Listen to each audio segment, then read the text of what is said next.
This video is brought to you by Law Excellence IAS Academy. Dear students, good morning. Welcome to DEEP, Daily Editorial Enrichment Program of Law Excellence IAS.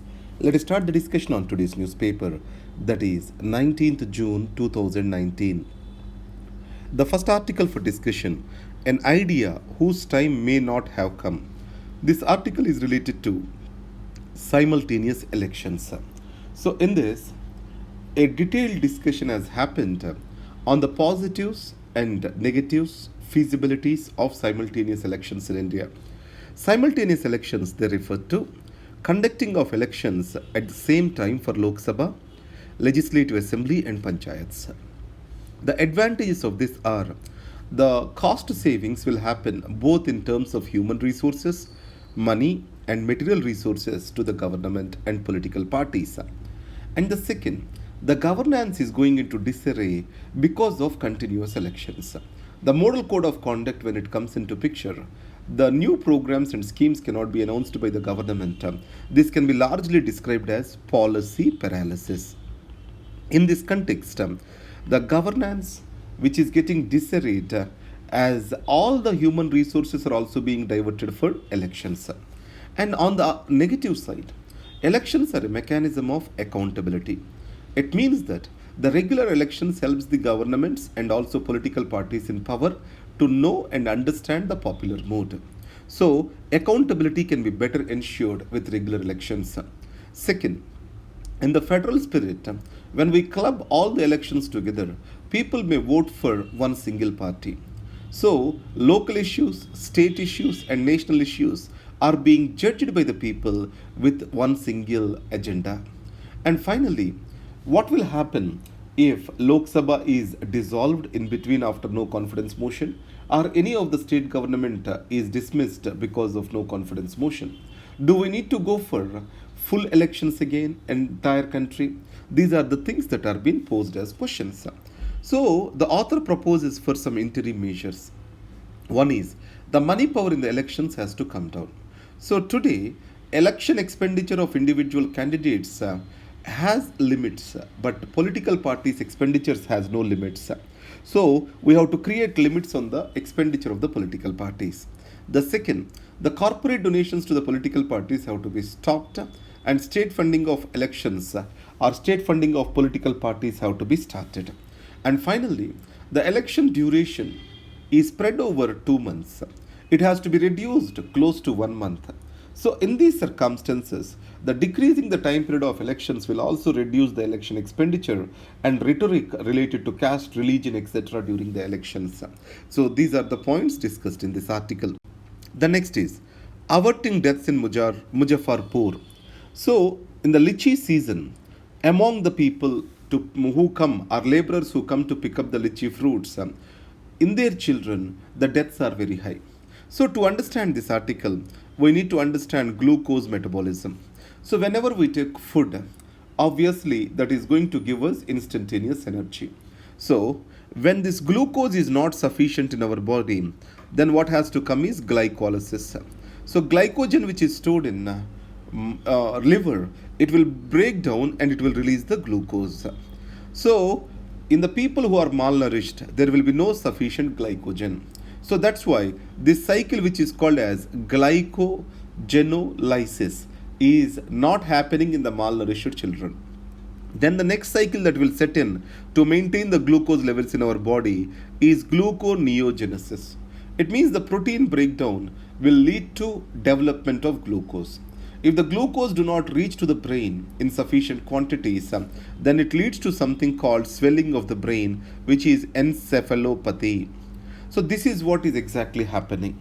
In people who are eating lychee, there is one amino acid that is secreted that is called methylene cyclopropyl glycine. Methylene cyclopropyl glycine. So when this is secreted, it is stopping this gluconeogenesis. So see how it is going on. The children are not taking the food in the night because the parents sleep as early at 7 o'clock, and these people consume lychee fruits and they sleep. So by 4 o'clock, the lychee fruits decrease the levels of glucose, And glycogen is not available as an instantaneous source of energy for them, as already they are malnourished.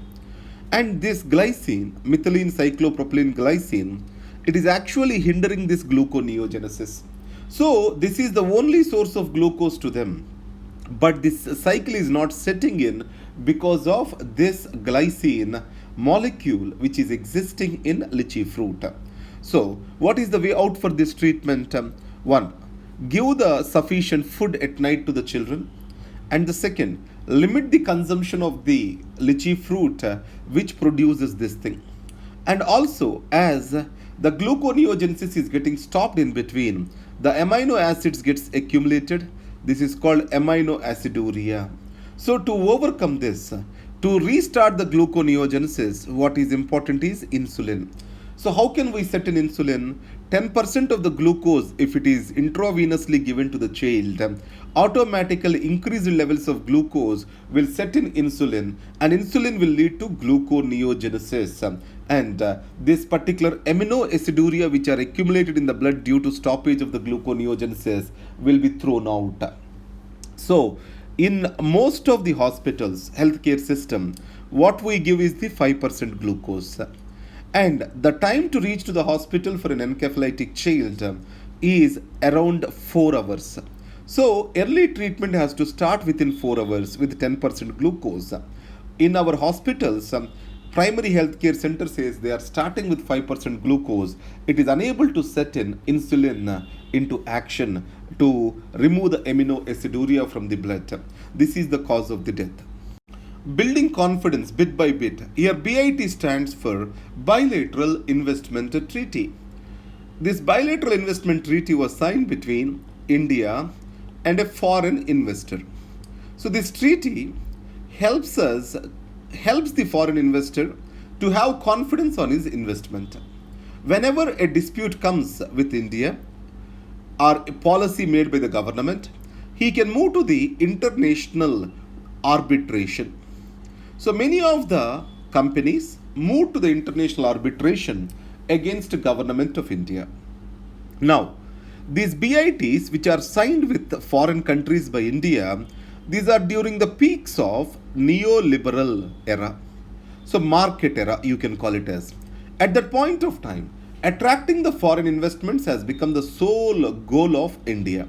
So that's why the investors were given the liberal investment treaties. So finally, it has worsened the situation of India. With regard to Kane Energy or Devas Multimedia, India lost many cases in international arbitration. Then, as a knee-jerk reaction, India withdrew unilaterally from bilateral investment treaties. When India withdrew itself, it sent a wrong signal to the investors. India is not abiding by the agreements which it has made with the countries. So then, obviously, investors are losing the confidence on India. And second, with regard to Vodafone, government of India has given a tax, imposed a tax retrospectively from back data. So obviously, it is creating an uncertain tax environment. So this is another reason why investors lost the confidence.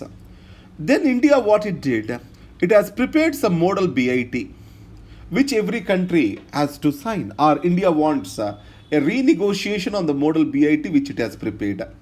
In this, what it has stated is, an investor has to exhaust all his options in Indian courts before going for arbitration.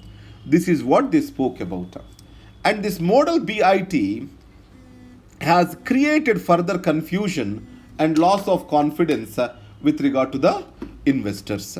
So in this context, what the author argue is, India has to ensure a progressive capitalism. A progressive capitalism, it means creation of wealth through the market and using this wealth to suggest or to reform the society and to make welfareistic progress in the society. So in this progressive capitalism, providing for a liberal environment for the flow of investments is essential. This word progressive capitalism was coined by Nobel laureate Joseph Stiglitz. Doctors and patients deserve better. Now, a patient, why he will come to the hospital? Is it To take revenge on the doctors? No. He wants to get himself treated. The relatives, etc., everyone want the patient to have a better health. But however, a kind of expectation which was created between the patient and healthcare givers has broken. These relatives of the patients emotionally break down. So, in this context, what we shall do? So, we shall have counseling. It means that a realistic expectation has to be created in the mind of the patient and its relatives. And the second thing, today, casualties are emergency wards of the government hospitals. These are coming with many medico legal cases. Even a minor injury is there, local police says go and get the certificate from a local doctor. So 90% of the cases are related to minor injuries. So the 10% needs urgent attention. So in handling these 90% cases, as there is no proper priority set, these emergency cases are not being properly given attention. So this is where the violence is coming up.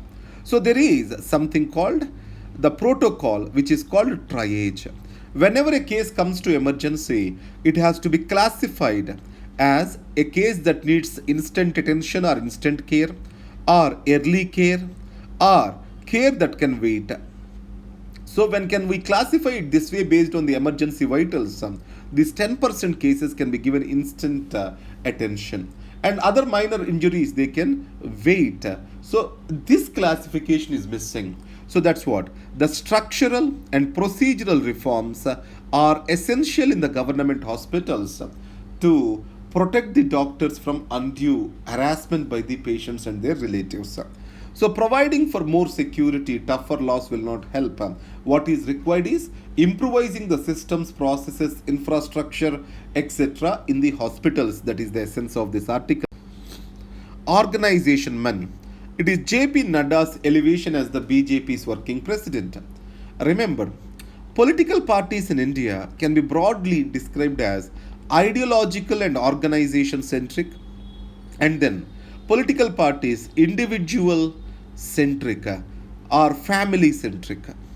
So the political parties that have longevity are those which have organization centric.